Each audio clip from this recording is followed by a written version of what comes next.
Donc je vais revenir sur l'expo dans ma peau qui a eu lieu à Paris au musée de l'Homme du 3 mars au 3 juin. Cette exposition a été conçue et organisée par L'Oréal. Au départ, j'avoue que l'idée que ce soit L'Oréal qui s'en soit chargé, ça m'a fait un peu peur.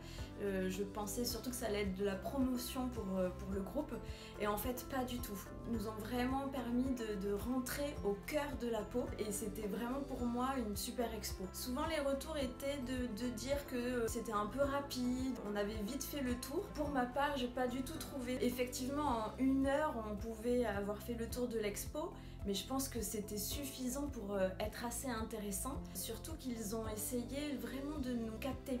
C'est une exposition interactive, immersive et ludique, et j'ai vraiment eu le sentiment de rentrer dans la peau. Tous ceux qui me suivent, vous savez que la peau c'est devenu un peu ma passion et c'est carrément mon cœur de métier, donc d'avoir ce sentiment de rentrer dans la peau, pour moi c'était magique, et j'ai vraiment beaucoup aimé cette expo. Pourquoi l'expo était super interactive et ludique ?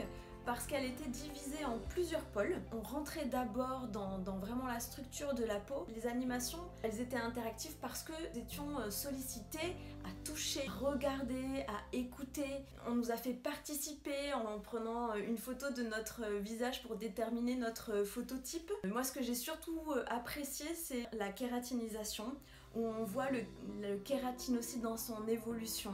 On voit cette division et sa progression jusqu'à la couche cornée et la desquamation. Et ça, j'ai trouvé super sympa de pouvoir visualiser vraiment de manière dynamique et animée cette cellule et ses transformations. Interactif et ludique aussi parce que, par exemple, pour les cellules de l'épiderme, toutes les cellules sensorielles, comme la cellule de Merkel, qu'est-ce qu'elle fait ? Pourquoi c'est une terminaison nerveuse et quelle est la sensibilité qu'elle nous apporte à notre peau. Ensuite, cette exposition nous a aussi sensibilisés sur les effets des UV sur le vieillissement cutané. Ce qui était super sympa et original, c'est qu'on voyait le vieillissement d'année en année d'une peau protégée par le soleil, et en comparaison de cette même personne si elle ne s'était pas protégée du soleil.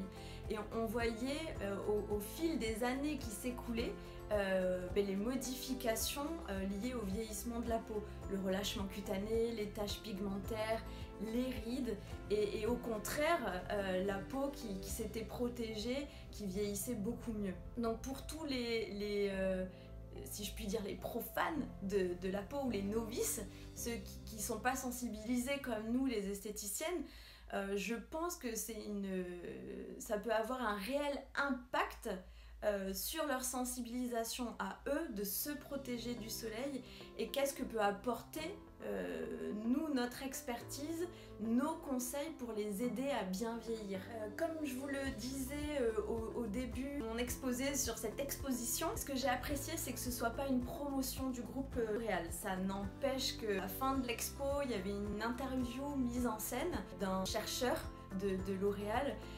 Et j'ai trouvé ça intéressant parce que c'était quand même fait de manière un peu subtile, mais ça nous permettait de voir un peu les projets de recherche que pouvait avoir le groupe L'Oréal. Et ce qui m'a interpellée, c'est qu'il serait en train de mettre en place un capteur qui serait à même de pouvoir capter notre capital solaire, ou par rapport à notre temps d'exposition au soleil, le fait de devoir renouveler les applications de crème solaire.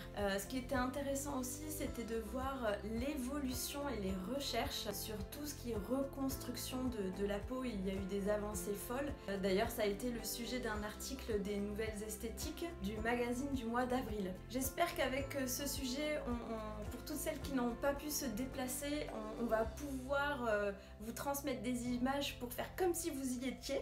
Et en tout cas, comme vous l'avez compris, moi ça m'a vraiment beaucoup plu. Et comme j'aime à le dire, pour toutes celles qui me suivent un peu, on bosse avec la peau et pas contre la peau.